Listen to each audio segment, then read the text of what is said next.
Ça raconte une enquête en fait.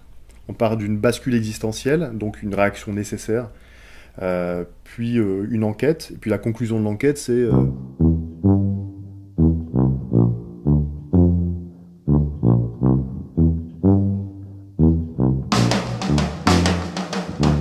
Bah en fait à un moment j'avais beaucoup d'activités en même temps, un peu trop, et j'ai complètement pété les plombs, c'est-à-dire que j'ai fait une attaque de panique qui a duré 4 heures et j'étais incapable de revenir les pieds sur terre en fait. Et la première chose à laquelle j'ai pensé, c'est quand même d'aller voir quelqu'un pour en parler. Et une des premières phrases que j'ai entendues, c'est « Vous n'êtes pas ici, pas avec moi, pas dans cette pièce ». C'était pas exactement cette phrase, je l'ai un peu romancée, mais j'ai pris conscience du fait que j'étais absent à moi-même et que j'avais perdu le contact avec le monde. Et j'avais la possibilité soit de continuer à rien faire, et donc de risquer que ça arrive de nouveau, ou de me suicider, ou de chercher à savoir comment reprendre le contact avec le monde. Donc il y a une partie autobiographique, quasiment tout est vrai, mais pas forcément à cet endroit-là, pas forcément de cette manière-là. Moi, mon attention, j'ai cherché à savoir où elle était passée, en fait. Parce que j'avais perdu mon attention du fait de distractions permanentes. Alors, c'était pas seulement des publicités ou des écrans, mais en tout cas, je me suis aperçu dans mes démarches dans mes recherches, que mon attention a été, comme la tienne d'ailleurs, comme la vôtre, qu'elle est monétisée. C'est-à-dire que notre temps vaut de l'argent, et il y a des neurobiologistes qui s'intéressent à ce phénomène, qui travaillent avec des publicitaires, et qui sont très très forts pour voler notre attention. De même qu'il y a un capitalisme sans limite, qui fait qu'il y a une destruction des ressources naturelles, il y a aussi un capitalisme attentionnel sans limite, et qui fait que s'il n'y a pas d'écologie de l'attention, on continue à se faire piller. Se sentir bien, c'est une chose, mais le plus important, c'est que tout le monde le sache. Prenez des photos de vous en pleine pause yoga, au lever ou au coucher du soleil, au bord de l'océan si vous pouvez. Hashtag Yoga Life, hashtag Salutations au soleil, hashtag Simple Life, hashtag My ego is better than me. Dans les annonces qu'on entend, c'est étonnant le nombre d'éléments de langage et le nombre de phrases creuses qui arrivent dans ces soi-disant coachs qui font miroiter des merveilles pour du vide en fait. On sent le vide là-dedans. C'est ça qui est drôle aussi, il me semble, non ? Qui peut me dire avec certitude que notre attention a été créée ou a pu évoluer en moins d'une génération pour pouvoir supporter, en plus de l'omniprésence de la télévision dans la plupart des foyers, les écrans d'ordinateur, les écrans de téléphone portable, de liseuses, de tablettes, de frigos connectés, de montres connectées, de bornes interactives, les SMS, WhatsApp, Snapchat, Instagram, les mails pro, les mails perso, sans oublier bien sûr le fil d'actualité de Facebook. Qui a mis son téléphone sur vibreur ?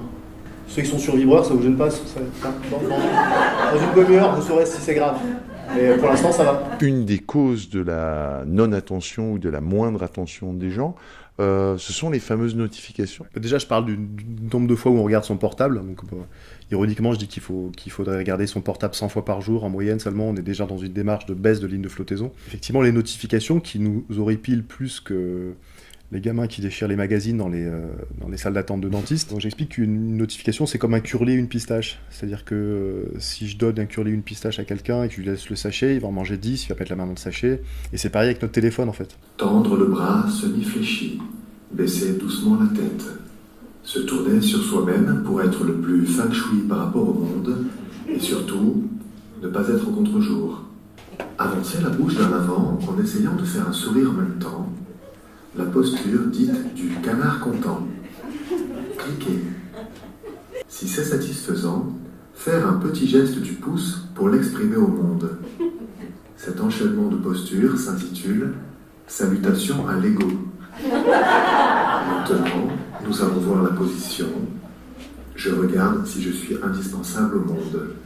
Par de petits va-et-vient successifs du pouce, j'opère une combinaison de gestes qui me donne accès à l'ensemble des réseaux sociaux ainsi qu'à mes emails.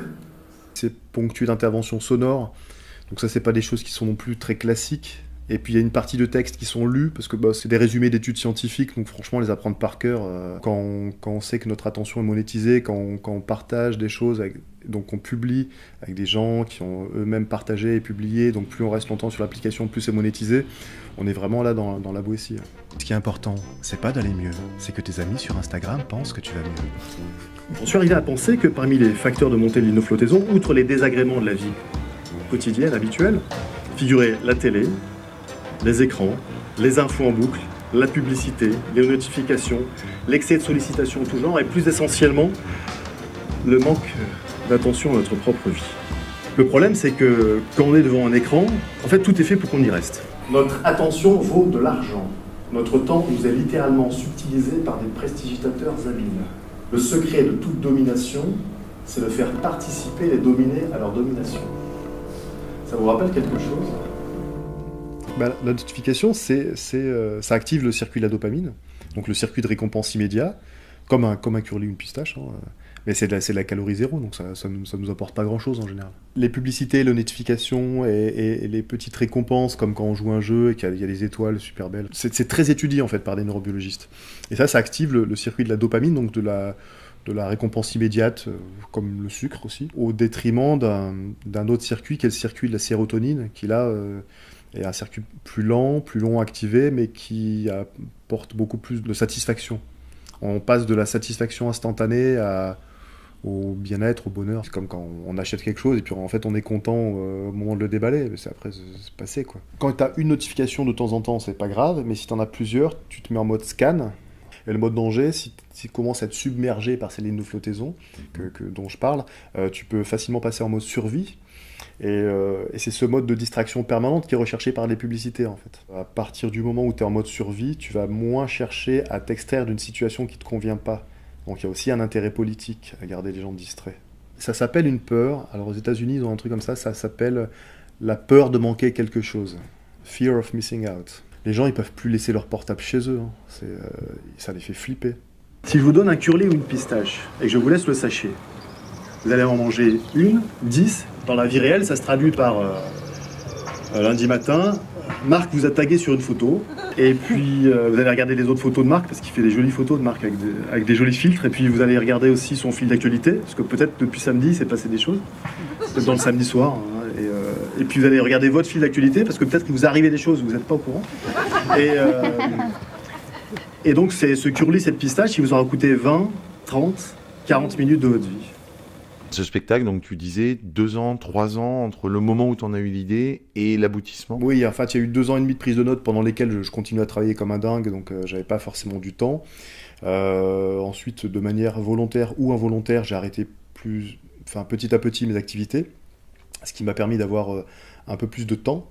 Et là, de commencer un travail d'écriture, donc 1 an et demi pour le livre, donc puisqu'il y a un livre qui s'appelle Les lignes de flottaison, qui est pas encore sorti, et 1 an de travail sur la pièce. Enfin, la genèse du livre, c'est une compilation de notes qui était utile pour moi, en fait. C'était qu'est-ce que j'ai appris de toutes les rencontres que j'ai pu faire, de toutes les réflexions, des rendez-vous avec le psy, qui apparaît de temps en temps dans le spectacle. Et avec ce qui m'a coûté, il fallait bien que je le rentabilise à un moment. Puis je me suis dit que ça pouvait être intéressant de le partager, et d'où l'idée de le scénariser. Et le partager dans l'écriture, c'était une chose, mais j'avais tellement envie d'en parler, en fait, que je le partageais énormément à l'oral, avec les personnes que je rencontrais. Et puis finalement, le spectacle, il s'est fait quasiment tout seul. Donc,